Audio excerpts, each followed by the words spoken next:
नमस्कार दर्शक बंधु जय जगन्नाथ सर्वे भवन्तु सुखिनो समस्ते खुशी रुहंतु आनंद रुहंतु जगत जननी मां शारदांकर शुभ आशीर्वाद समस्त ऊपर रहू। धर्मज्ञान टीवी यूट्यूब चैनल परिवार को आपण मान को स्वागत। जो मित्र माने आमरे चैनल टी को लाइक शेयर और सब्सक्राइब करि नांती से माने लाइक शेयर और सब्सक्राइब करबा को मध्य भूलंतु नहीं। जो माने ज्योतिष भित्तिक परामर्श नबा को चाहती, ज्योतिष शिक्षा करने को चाहती, ऑनलाइन वास्तु शिक्षा करने को चाहती, रत्न रुद्राक्ष कवच क्रय करने को चाहती, निजर मंगल निमंते पूजा पाठ करने को चाहती से माने तले दे जेतिबा नंबर रे जोगाजोग करने को भूलंतु नहीं। ओडिशार 30टी जिल्ला पई वास्तु विजिट सह वास्तु परामर्श मध्य मिलुछि। नुआ वास्तु डायग्राम प्रस्तुत होउछि आर्किटेक्चर प्लान युक्त। जदि आपण निजर वास्तु संशोधन करने को चाहती, वास्तु परामर्श नबाकू चाहती तेरे तले दे जेतिबा नंबर रे जोगाजोग करंतु। कार्यक्रम आजिर विषय वस्तु रही राहुंको प्रभावशाली समय 2026 रो शेष पर्यंत किपरि रहिबो प्रत्येक बिछा राशि बिछा लग्न नाम राशि रे बिछा व्यक्ति विशेष मानक पई। बिछा राशि आपणक राशि स्वामी मंगल, आपणक राशि पई मित्र ग्रह रवि एवं बृहस्पति। 16, 17, 18 बिछा राशि व्यक्ति ज्येष्ठा अनुराधा और विशाखा ए तीनोटी नक्षत्र एवं बिछा राशि बिछा लग्न एवं जो मानकर नाम राशि बिछा। कार्यक्रम आरंभ शेष पर्यंत देखंतु। वीडियोटी पसंद आसिले निजर मतामत दबाकू भूलिबे नहीं।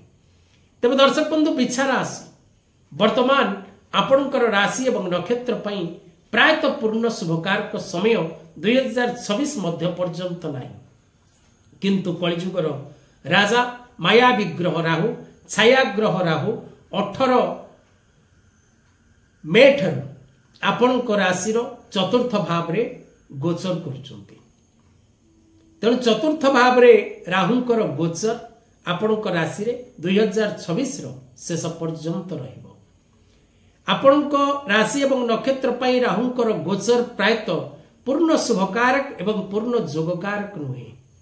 राहु आपणकर जन्म जातक बा राशि चतुर्थ भाव रे विराजमान करी आपणक जन्म जातक अष्टम भाव को, जन्म जातक दशम भाव को एवं जन्म जातक द्वादश भाव को पूर्ण दृष्टि प्रदान करुचंती।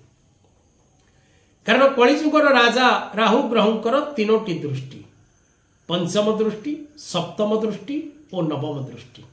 ए तीनोटी दृष्टि द्वारा राहु ग्रह आपणकर विशेष करी अष्टम, दशम एवं द्वादश भाव को चतुर्थ भाव रे गोचर करी पूर्ण दृष्टि प्रदान करिवे। तेणु राहुंकर एही गोचर विशेष करी 3 सेप्टेम्बर 2025 ठारू 2026 पर्यंत आलोचना करिवार मुख्य कारण जे 3 सेप्टेम्बर ठारू राहु ग्रह अंश बल रे बलशाली होबाकू जाउचंती। तेणु राहुंकर एही अंश बल बा ग्रहर अवस्था रही था शिशु, शैशव, युव एवं वृद्ध। तेणु शैशव अवस्था परित्याग करी शिशु अवस्था परित्याग करी यौवन अवस्था बा युवक अवस्था रे राहु ग्रह विद्यमान।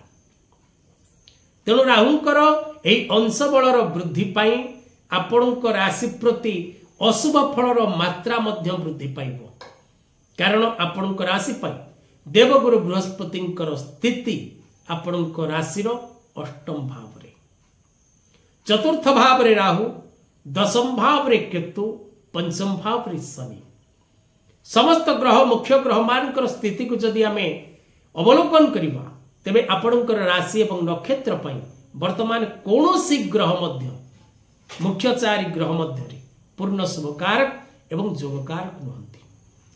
तेणु बिछा राशि बिछा लग्न नाम राशि रे बिछा व्यक्ति विशेष माने माँ पुओ संपर्क, बाप पुओर संपर्क, माँ झीर संपर्क, बाप झीर संपर्क एवं सासु बहुर संपर्क, सासु जोईर संपर्क, ससुर बहुर संपर्क एवं ससुर जोईर संपर्क। ए संपर्क रे कौन सी प्रकार विवाद देखादबा यह निश्चित अटे।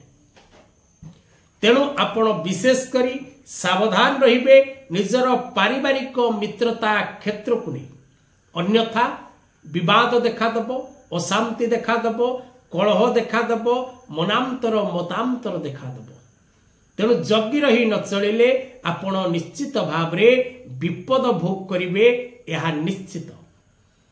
एवं द्वितीय कथा दर्शक बंधु, आपण जानवाहन चलाचल समय सावधान रहिबा जरूरी। जदि आपण कला रंगर ब्लू रंगर गाड़ी व्यवहार करुथांती बा मेरून कलर गाड़ी व्यवहार करुथांती, सतर्क रहिबे, सावधान रहिबे, नचेत विपद दुर्घटना निश्चित भोग करिवे। विशेष करी विचाराशीर व्यक्ति विशेष माने निजर कर्ममय जीवन रे आपण जदि चाकरी करुथांती बा आपण जदि कोनोसी निजस्व व्यवसाय करुथांती बा आपण share market trading export import real estate stock market आदि व्यवसाय करुथांती, तेबे निश्चित भाव रे आपण असफलता प्राप्ति करिवे। तेबे दर्शक बंधु, विशेष करी जदि आमे देखिबा विचाराशीर व्यक्ति विशेष मानकर वैवाहिक दाम्पत्य जीवन एवं शारीरिक असुस्थता अस्त्रोपचार राजदंड प्राप्ति करिवार जोग रहिछि, माली मकदमा कोर्ट कचेरी भोगिबार जोग रहिछि। सावधान एवं सतर्क न रहिले विपद आपणक पाखरे निश्चित प्रवेश करिवो। जदि आपणक जन्म जातक रे राहु अशुभ ग्रह दृष्टि रे अशुभ स्थान रे रहिथांती, तबे निश्चित भाव रे आपण राजदंड पाइबे, दुर्घटना भोग करिवे, माली मकदमा कोर्ट कचेरी जनित समस्या प्राप्ति करिवे, एथिरे कोनोसी संदेह नाही। जदि आपनकर जातक रे गुरुचंडाल जोग रहिछि, अंगारक जोग रहिछि, विष जोग रहिछि, पिशाच जोग रहिछि, तबे निश्चित भाव रे आपण कष्ट भोगिबे, यह निसंदेह। तेणु प्रत्येक बिछा राशि बिछा लग्न नाम राशि रे बिछा व्यक्ति छिन्नमस्ता जंत्र कवच धारण करंतु, धला चंदन टीका लगांतु, बजरंग बाण हनुमान चालीसा पाठ करंतु, शिव दर्शन शिव पूजन करंतु, ग्रामदेवींकर मार्जना करंतु एवं प्रत्येक मंगलवार दिवस रे गाँ ठाकुराणी को किछि बेलपत्र और मंदार फूल अर्पण करंतु। आज कथा वस्तु को एठी रखिबा। जय जगन्नाथ।